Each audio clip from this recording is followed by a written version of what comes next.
Zelensky says he will listen to Trump's ideas to end war in Ukraine with pleasure. Ukrainian President Volodymyr Zelensky said he would listen to former U.S. President Donald Trump's ideas to end the war in Ukraine with pleasure, but trod carefully around the issue during an interview at the Delphi Economic Forum in Greece.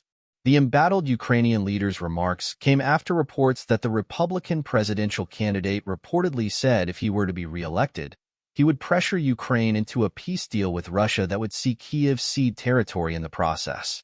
First and foremost, those signals were on certain media platforms. I haven't heard that directly from Trump, Zelensky told CNN's senior correspondent Fred Pleitgen via video link from Ukraine. His ideas in detail, I did not have an opportunity to discuss them with him and to discuss his ideas on how to end the war.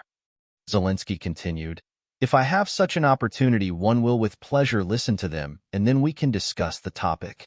Prior to his remarks in Delphi on Wednesday, Zelensky previously told German newspaper The Bild that he had invited Trump to Ukraine to see everything with his own eyes and draw his own conclusions. He said that Trump had privately conveyed interest in accepting the invitation to visit Ukraine. The Trump campaign on Wednesday pushed back on Zelensky's comments, calling them incorrect. There's been no outreach from Zelensky, and President Trump has said it wouldn't be appropriate for him to go to Ukraine right now since he's not commander-in-chief, a Trump campaign official told CNN.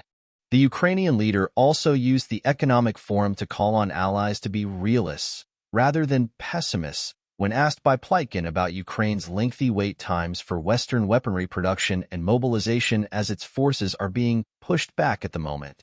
Zelensky said the situation in the eastern regions of Ukraine had stabilized now. We see how our GDP is rising because the maritime corridor is working. I would not look on the situation as you do, he continued.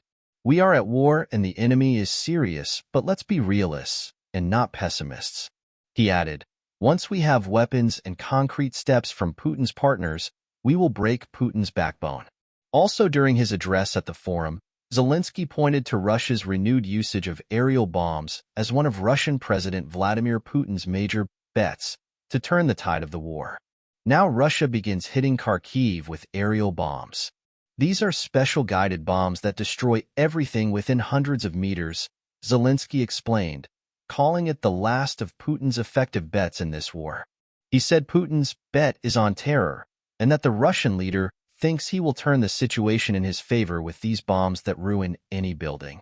He thinks that these bombs will be enough and that their trajectories will eventually destroy our energetics, throwing Ukraine into blackout. Zelensky also stressed that Ukraine is complying with the conditions imposed by Western countries over their supply of weaponry to Kyiv. Asked about the restrictions imposed from Western countries, including not using long-distance weapons on targets in Russia, Zelensky said that none of the weapons used on Russian territory were supplied by the West. It is not a secret that the condition of usage of Western weapons was the inability to attack Russian targets in Russian territory, he said. I'd like to underscore that no Western weapons were used to attack in such a way. We did not even retaliate with strikes with such weapons on Russian territory. That is true. Everything that Ukraine uses after Russia's aggression is being produced exclusively by Ukraine and is used exclusively against military or energy targets. Ukraine does not even use its own weapons against the civilian population. Russia launched missile strikes on Ukraine's southern Odessa region on Wednesday, striking transport and logistics infrastructure, Ukraine's defense forces of the south said in a Telegram post. The enemy continues to methodically terrorize Odessa region, the defense forces said.